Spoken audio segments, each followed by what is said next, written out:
Bem-vindo à Escola de Teologia Viva. Que bom que você está com a gente até agora. E a gente está falando de um tema importantíssimo, Cristologia. E a gente já falou como esse tema é central para o nosso cristianismo. A gente falou da última vez sobre a encarnação de Jesus, o princípio da encarnação de Jesus. E hoje a gente vai falar sobre a preparação do ministério de Jesus, né? O único evangelho que a gente vê que trata disso mesmo, antes da época que ele estava prestes a iniciar seu ministério, né, lá por volta dos 30 anos, é o evangelho de Lucas. Né? A gente já conhece essa passagem, né? A gente vê que, embora Jesus seja sendo Deus, né, e sendo homem, desde aquele nascimento virginal, como salvador do mundo, ainda assim por 30 anos, ele caminha nessa terra, nesse mundo, em completa obscuridade, em completo anonimato, fazendo o quê? Se preparando para o ministério que culminaria no seu sacrifício pelos pecados desse mundo. Então, é muito importante a gente ver isso, porque a gente vai pegar daqui uma lição para a nossa vida.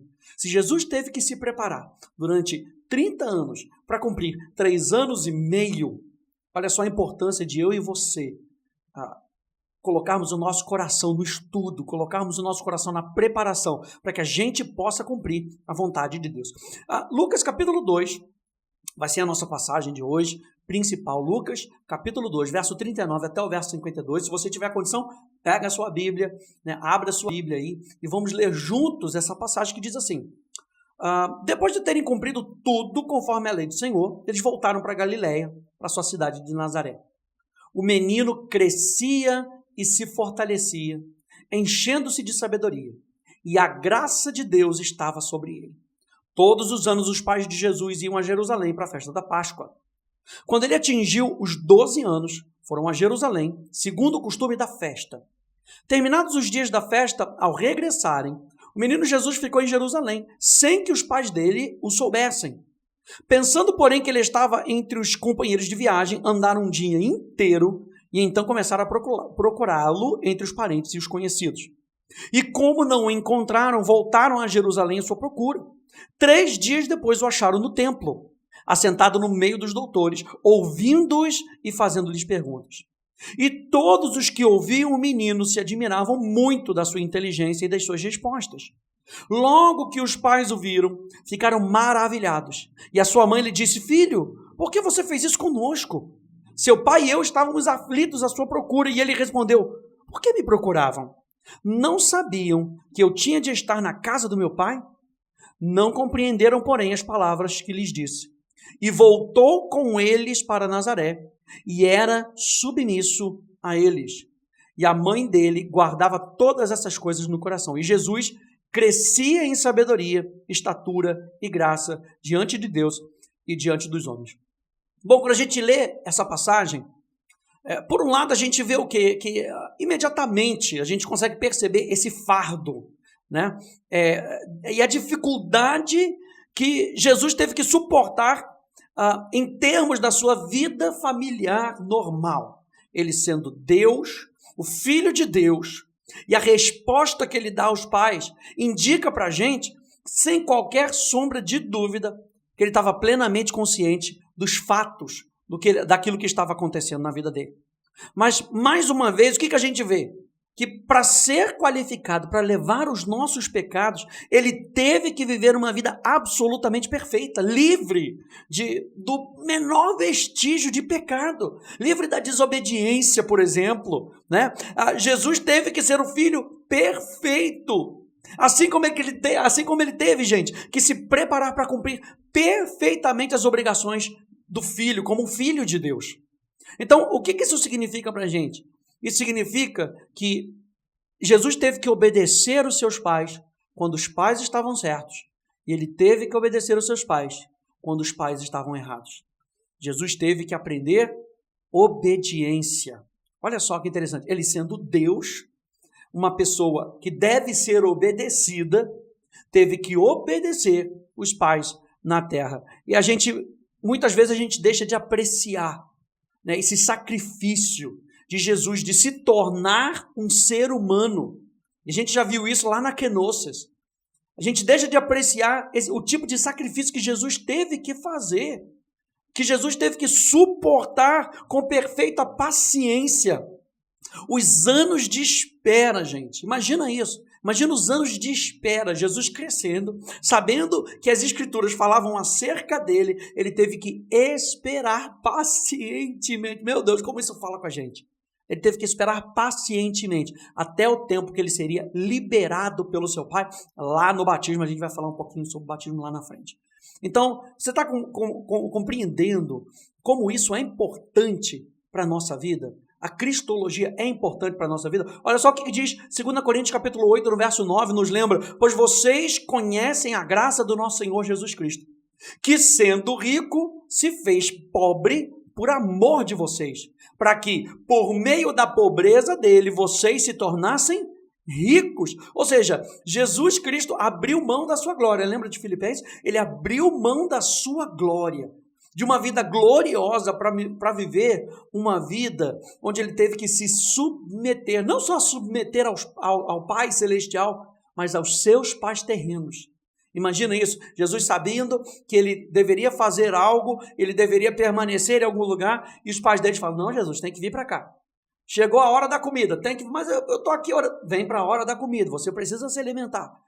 Pensa só um pouquinho nisso, como deve ter sido difícil para o nosso Senhor, mas que ele aguentou até o final. E a gente também precisa entender, quando a gente olha Jesus falando com aqueles estudiosos da lei, que o entendimento da palavra em Jesus, gente, estava anos-luz à frente das pessoas mais estudiosas de Jerusalém, quando Jesus tinha apenas 12 anos de idade.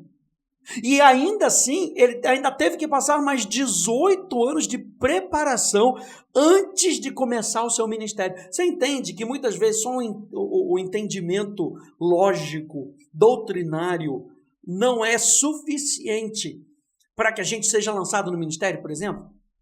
A gente precisa de determinadas preparações, determinados indícios. Vamos falar aqui de um ministério, por exemplo, pastoral. Quando Paulo fala para Timóteo, escreve para Timóteo, né, para Tito, e a gente vê qualificações de um presbítero, por exemplo. A gente não vê qualificações de cabeça, a gente vê qualificações de coração. E Jesus se preparava com a cabeça e com o coração. Ele passou 12 anos, e 12 anos crescendo à luz da palavra de Deus. Ele estava anos-luz à frente dos mais estudiosos, mas mesmo assim, ele ainda teve que esperar mais 18 anos, meu Deus, se preparando internamente para aquilo que seria os 3 anos e meio de glória e dor. Lembra que Jesus começa o seu ministério, mas ele começa o seu ministério, toda a vida de Jesus é para culminar na cruz do Calvário. E ele sabia disso. Então, gente, a tarefa de Jesus era tão importante, gente, que a magnitude daquilo que Jesus faria era tão importante que a preparação de Jesus seria então necessária para lidar com o sucesso do caminho que ele tinha pela frente. Então, a gente pode dizer que, sem sombra de dúvida, gente, isso significa que naquele aspecto da vida humana, que é de fato talvez o mais importante, né?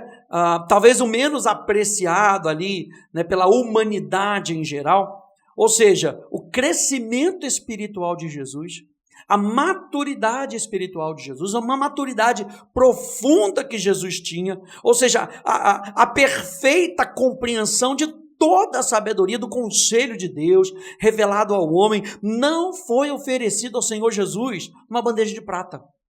Não é porque ele era Deus que quando ele nasceu já tinha todo um download na cabeça dele, no coração dele. Não é isso que a Bíblia nos mostra. A Bíblia nos mostra que Jesus crescia. Isso aqui é importante. Depois marca na sua Bíblia, envolve aí na sua Bíblia, bota um highlight aí na sua Bíblia. Jesus crescia. Isso quer dizer que era pouco a pouco. Ele teve que aprender a verdade.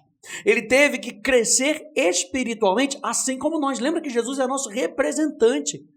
Então Jesus mostrou para nós como a gente deve crescer espiritualmente. Gente, isso aqui é demais, é muito importante. Só que, claro, ele fazia isso de uma maneira perfeita, num grau perfeito, porque você lembra que Jesus não era maculado pelo pecado. Então toda a informação que ele tinha, que ele recebia do Pai, não entrava em conflito com o pecado. como muitas vezes entra conosco. O conflito que a gente tem dentro da nossa alma, não no nosso espírito, porque nós já nascemos de novo, mas na nossa alma. Sabe? Quando Paulo fala, o bem que eu quero fazer eu não faço, o mal que eu não quero fazer eu acabo fazendo, esse conflito da alma. Jesus não tinha isso. Então, o crescimento espiritual, ele é um processo de quê? De buscar, de aprender, de crer e de aplicar a palavra de Deus. E é uma medida que seria necessária para a gente, para imitar a realização, tudo aquilo que Jesus fez, de se tornar perfeitamente, espiritualmente maduro, alcançando então, gente, uma compreensão absoluta, completa e perfeita de toda a verdade revelada das Escrituras. E no caso de Jesus, levou quase 30 anos para fazer isso. No nosso caso, pode ser que não demore isso, mas a gente sabe que a gente precisa de um processo.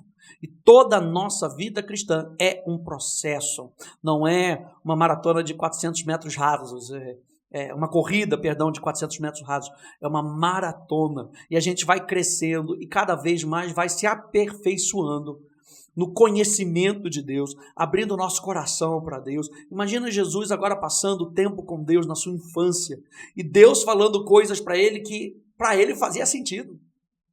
A fé não era algo absurdo, era algo que fazia sentido no coração de Jesus, e Jesus tinha que pôr em prática aquilo que ele estava aprendendo do Pai, né?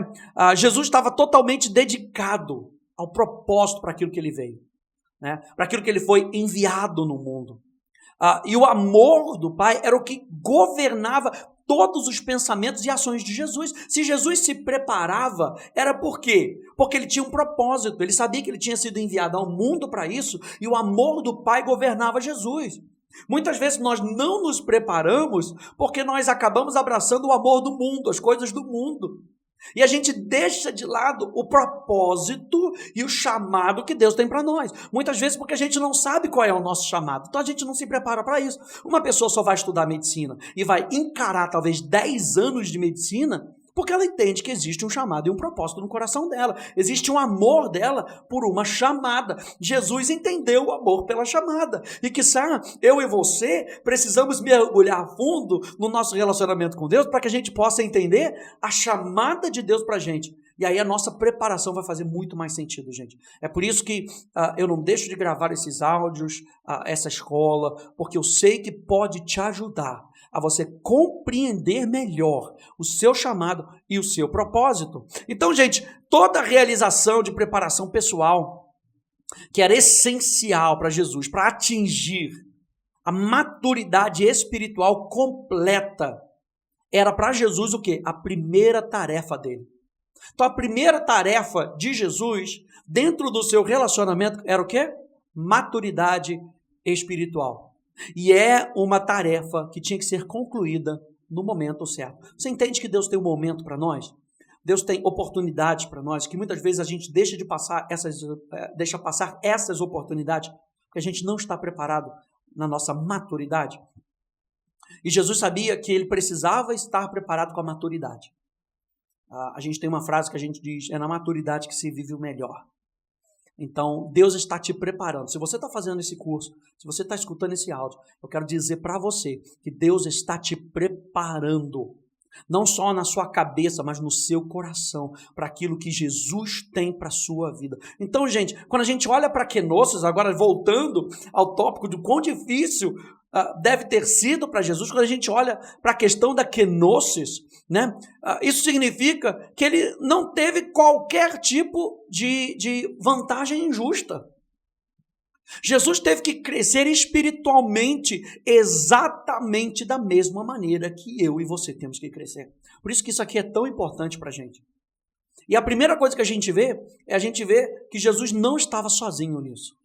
Ele tinha o auxílio do Espírito Santo. Se você for lá em Isaías capítulo 11, no verso 2, já tem uma profecia acerca de Jesus. E diz assim, repousará sobre ele o Espírito do Senhor, o Espírito de sabedoria, de entendimento, o Espírito de conselho, de fortaleza, o Espírito do conhecimento, o Espírito do temor do Senhor. Mateus capítulo 12, verso 17 e 18 na NVI diz assim: e isso aconteceu para se cumprir o que fora dito pelo profeta Isaías. Eis o meu servo, a quem escolhi, o meu amado, a quem eu tenho prazer, porei sobre ele o meu espírito, e ele anunciará justiça às nações. João capítulo 3, verso 34 e 35, depois você lê também João capítulo 6, verso 63, diz assim: pois aquele que Deus enviou fala as palavras de Deus, porque Deus não dá o Espírito por medida.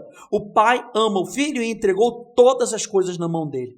João 6,63 diz: o Espírito é o que vivifica, a carne para nada aproveita. As palavras que eu lhes tenho falado são Espírito e são vida. E Apocalipse capítulo 5, no verso 8, diz assim: então vi, no meio do trono e dos 4 seres viventes, e entre os anciãos em pé, um cordeiro que parecia que tinha sido morto. Ele tinha 7 chifres, bem como os 7 olhos, que são os 7 Espíritos de Deus enviados por toda a terra. Então essa interação de Jesus com o Espírito Santo, Jesus não fazia o que ele precisava fazer nessa terra sozinho. Mais uma vez, a submissão de Jesus, que era coigual ao Espírito, coigual ao Pai, a gente já viu isso no credo de Atanásio, no credo de Nicéia, a gente vê isso, ele abre mão da sua glória e se submete ao Espírito. Para quê? Para que eu e você possamos aprender a nos submetermos à importância da gente se submeter ao Espírito. E ele faz isso como nós, ele faz isso como nós que somos nascidos de novo, como crentes. Agora, a gente também, desde o momento do nosso nascimento, do nosso novo nascimento, perdão, a gente tem essa interação com o Espírito Santo. Aliás, a gente nasce de novo por intermédio do Espírito Santo. Então, o crescimento espiritual de Jesus não se deve porque ele tinha algo secreto, era algo único, exclusivamente para Jesus. Não. Nós também temos o Espírito de forma ilimitada. O Espírito Santo habita dentro de nós. 100% do Espírito Santo habita dentro de nós. E como resultado disso, a gente tem a mente de Cristo. A mente de Cristo não é só os pensamentos. Quem é que coloca esses pensamentos em nós? É o Espírito Santo. Quando o apóstolo Paulo, em 1 Coríntios, capítulo 2, vai dizer: nós, porém, temos a mente de Cristo, antes ele fala quem é que prescrutou, quem é que discerniu, quem é que foi lá no fundo do coração de Deus? O Espírito.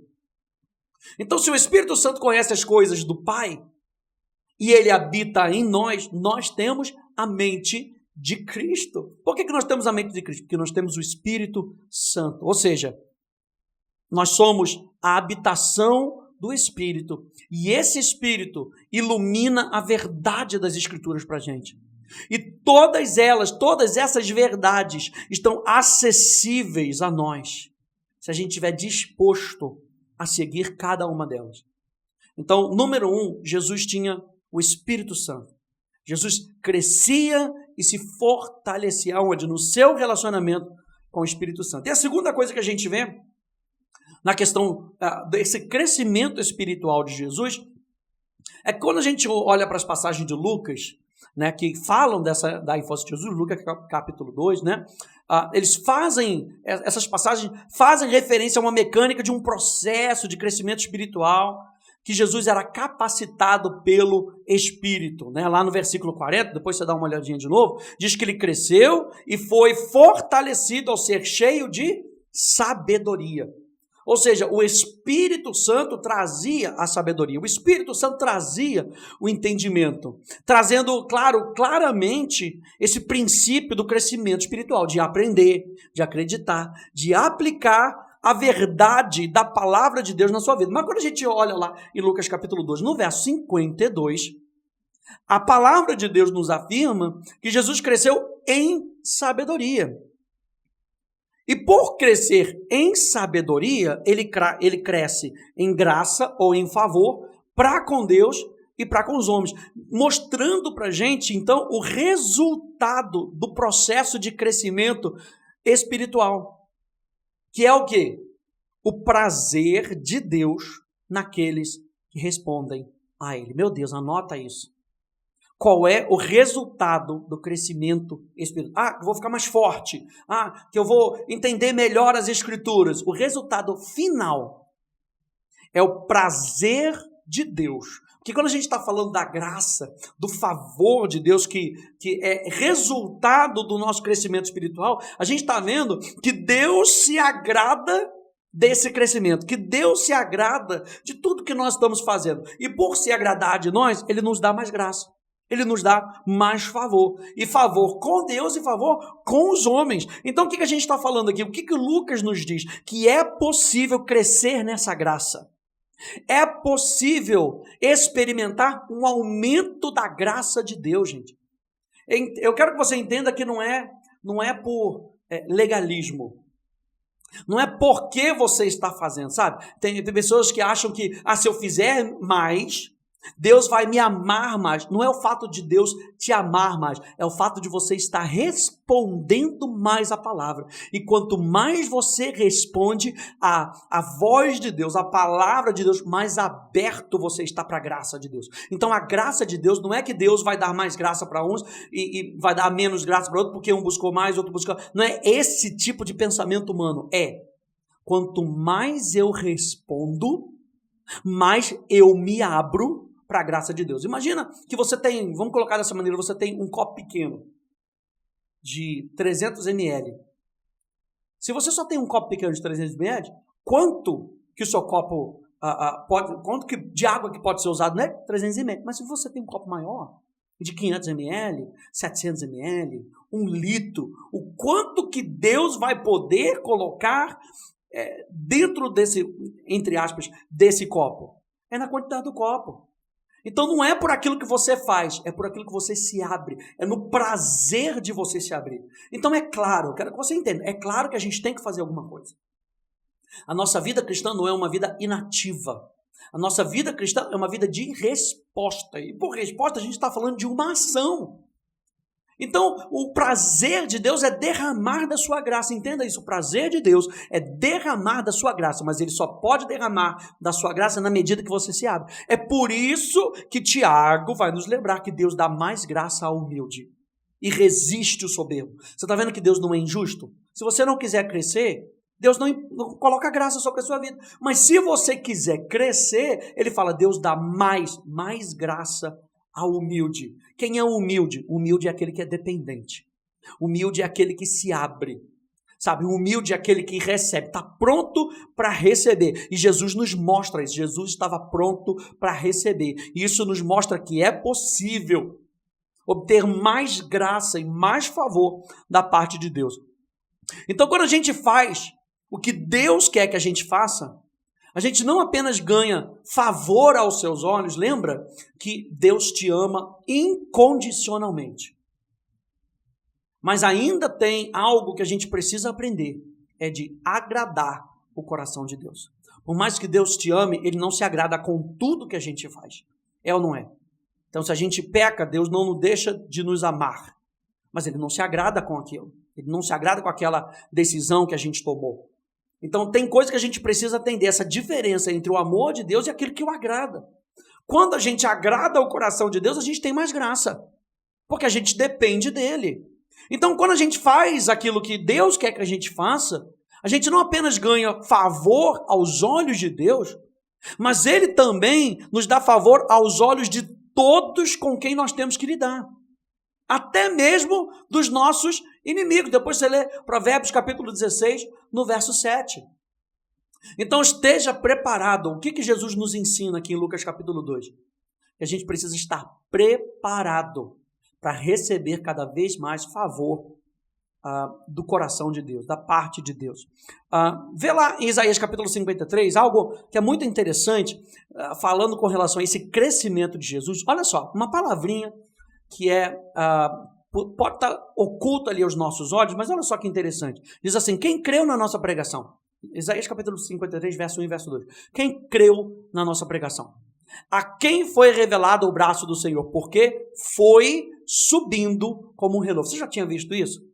Ele não apareceu como renovo. Ele foi subindo como um renovo diante dele e como raiz de uma terra seca. Quando a gente olha para essa analogia, que Deus está trazendo aqui através do profeta Isaías, a gente vê que a planta, ela brota da semente, e quando ela brota da semente, ela tem que crescer de maneira natural. Ela é pequena, ela é grande, não importa, ela tem que passar por esses estágios, sem violar nenhum passo de crescimento nesse caminho de maturação. E isso aqui é muito importante, gente. No caminho, no processo que Deus tem para a gente, Deus não viola seus princípios. Deus não viola processos. A semente, ela precisa crescer dentro de um processo. À medida que ela vai resistindo ao solo, em direção à luz, ela vai quebrando ali o solo, falando da dificuldade, né, que a gente vai passar enquanto a gente vai crescendo. Ela vai extraindo força daquele sol, daquela luz, né? O nosso Senhor, Jesus, ele repete isso na parábola do semeador. Você consegue perceber isso? Ele nos disse como é que a gente tem que crescer para fornecer um bom solo, para que a nossa semente de fé cresça rapidamente, para que a gente possa nos elevar acima das ervas daninhas dessa vida, sempre se estendendo para fora, para cima, em direção à luz da verdade da palavra de Deus. Você consegue ver isso na parábola do semeador? O quanto que é importante que Jesus está falando. Não importa, não dá para cair só em cima do solo. Tem que entrar no solo. E entrando no solo, tem que produzir raízes. Entrando no solo, esse solo tem que estar bem nutrido, a preparação do seu coração para receber a semente da palavra de Deus. Olha aí, Isaías capítulo 50, por exemplo. Diz assim: o Senhor Deus me deu uma língua erudita, para que eu saiba dizer boa palavra ao cansado. Ele me desperta todas as manhãs, desperta o meu ouvido para que eu ouça como aqueles que aprendem. O Senhor Deus me abriu os ouvidos, e eu não fui rebelde, e eu nem me retraí. Se a gente puder fazer uma paráfrase desse texto, a gente poderia dizer assim: o Senhor Deus me deu a língua daqueles que foram totalmente instruídos na verdade, para que eu possa saber as palavras certas da verdade para encorajar, ou seja, e a expressão aqui de encorajar é colocar a corda em um arco sem corda. Olha só que interessante. Colocar a ordem em um arco sem corda. Ou seja, para que adianta um arco de arco e flecha sem corda? Não adianta para nada. Então Deus nos dá as palavras certas para que a gente coloque essa corda. Para quê? Para que a gente possa usar bem aquilo que está sendo dado para a gente. E ele continua dizendo assim: para encorajar os cansados. Ele desperta a sua palavra dentro de mim. Ele desperta os meus ouvidos para ouvir com os ouvidos daquele que foram totalmente instruídos na verdade. O Senhor Deus abriu os meus ouvidos e eu não recusei a instrução. Literalmente diz assim: e eu não me rebelei contra ela. Eu não virei minhas costas nem retrocedi. Isso falando acerca de Jesus e falando acerca de nós, uma das minhas palavras favoritas. Deus desperta os meus ouvidos, né? Provérbios vai dizer: filho meu, atenta para as minhas palavras, inclina os seus ouvidos ao que eu vou dizer para você. Então, gente, para a gente ir terminando, o crescimento espiritual de Jesus era um compromisso diário. E a gente pode presumir que ele assumia isso logo de manhã, todas as manhãs. Por quê? Porque a gente vê ao longo dos textos que essa era uma prioridade de Jesus. E se isso foi verdade em relação a Jesus, a gente deveria talvez adotar uma abordagem semelhante, né? Da melhor maneira possível, não deveria? E há algo que a gente ainda precisa observar nesses versículos também. Quando diz, por exemplo, em Isaías capítulo 50, que Jesus não foi, a gente aplicando isso a Jesus, né? Jesus não foi rebelde e não me retraí.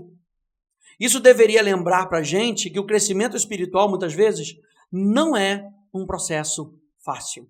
E a gente vai ter resistência da carne, vai ter resistência do mundo, vai ter resistência das pessoas. Mas por que você está aí nesse livro? Por que você está aí estudando, ouvindo esses áudios? Então, parabéns para você que está agora até aqui, estudando até aqui nesse áudio. A gente ainda tem um pouco mais para frente, falando sobre cristologia, mas isso já me mostra que Jesus não voltou para trás. por que nós deveríamos voltar para trás, né? Apesar do fato de que a palavra de Deus, ela é a coisa mais doce do mundo. Quando você pega a palavra de Deus, né, e você coloca ela para dentro, ela é muito boa para o nosso paladar. Às vezes ela nos confronta, mas quando a gente vê o resultado, a gente olha para trás e fala, nossa, aquilo que eu enfrentei, minha leve, momentânea tribulação, eu estava ali com a palavra, eu estava estudando a palavra de Deus. Isso não era nada, né? Mas mesmo assim, a gente ainda precisa de disciplina e de coragem para aceitar a palavra de Deus de forma consistente. Ou seja, gente, a verdade da boa aplicação da nossa consciência, até mesmo quando ela é desafiada. Sempre que a gente está sob pressão de vários tipos que têm tendência de nos tirar do nosso jogo, sabe como é que é? Ah, não, hoje eu não vou fazer não, porque está difícil, hoje eu não vou fazer não. E a gente fala com os nossos estudantes, não desista, vá até o final. Você começou, vá até o final. Eu creio que se você começou, é porque Deus tem um propósito, e você entendeu parte desse propósito. Se você ainda não entendeu o propósito todo, continua, não desista. Né? Às vezes a palavra de Deus toca num nervinho da gente que dá aquela doída, né? Às vezes a palavra de Deus encontra uma falha numa área onde a gente está tendo problema no nosso comportamento do passado, no nosso comportamento de hoje, né? Ou por qualquer outro motivo. Muitas vezes a gente acha a verdade difícil de aceitar, difícil de enfrentar. Por quê? Porque a palavra de Deus, ela desafia todos nós, gente. A palavra de Deus desafia todos nós, reprova todos nós, refina todos nós. Então, quando a gente permanece nela, a gente continua a aguentar a pressão dia após dia, não apenas ouvindo a palavra de Deus, mas aprendendo, acreditando e aplicamos o que nós sabemos ser verdade. Gente, isso exige um profundo nível de dedicação a Deus. Jesus não apenas nunca recuou, como a gente muitas vezes faz, né? Mas ele avançou todos os dias. Ou seja, isso quer dizer que ele não apenas não recuou, ou ele não ficou parado, ele avançou, independente das circunstâncias, das pressões, da oposição, né? E a gente tem uma série aqui no blog falando só sobre as oposições que Jesus teve, e não foram muitas. Eu recomendo que você depois tome um tempo para poder ouvir essa série também, uma série de áudio também, para que isso te estimule para saber que Jesus passou por oposições, mas não desistiu, né? Então, quando Jesus faz isso, ele mostra para a gente o caminho para esse chamado de nós nos aproximarmos de Deus, para nós agradarmos a Deus e para que a gente se torne apto a fazer o que Deus nos chamou para fazer. Então, aquilo que Deus nos chamou para fazer não vai ser um caminho fácil. Sinto lhe dizer isso, mas o caminho que Deus nos chamou para fazer não vai ser um caminho fácil. Quando Jesus chega a hora de assumir o seu ministério, o ministério mais difícil da história, do mundo, a gente vê que Jesus estava pronto. E nós vemos em todas as palavras de Jesus, nos evangelhos, a verdade dessa afirmação que ele conhecia as palavras certas de verdade para encorajar os cansados, lá de Isaías capítulo 50. Jesus sabia, porque ele já tinha experimentado até começar o seu ministério. Então, gente, a gente não tem que ficar imaginando que o crescimento espiritual de Jesus se limitou apenas a uma importante rotina diária, né? Porque a gente sabe que ele passou muito tempo em oração, em jejum, em leitura das Escrituras. Não apenas isso. De todas as pessoas que já viveram, nós podemos ter certeza que o nosso Senhor aperfeiçoou a técnica de andar com Deus melhor do que qualquer outra pessoa. Melhor, eu posso dizer melhor do que Enoque, que andou com Deus e não foi achado. Então, gente, Jesus teve que enfrentar determinadas oposições para poder continuar no seu chamado. Se você está se preparando aqui agora, é porque Deus tem algo para você e você entendeu isso. Deus tem algo para muitas pessoas, para todas as pessoas, mas muitas das pessoas não entendem isso, por isso que elas não se preparam. Se você está aqui, eu entendo, é porque você entendeu um pouco do seu chamado, um pouco daquilo que Deus está te chamando para fazer. Tá? Então no próximo áudio a gente vai falar um pouco sobre o início do ministério de Jesus, o batismo de Jesus, que foi tão importante na sua jornada e é tão importante, é claro, nas nossas aulas aqui de Cristologia. Que Deus te abençoe, no nome de Jesus. Tchau, tchau.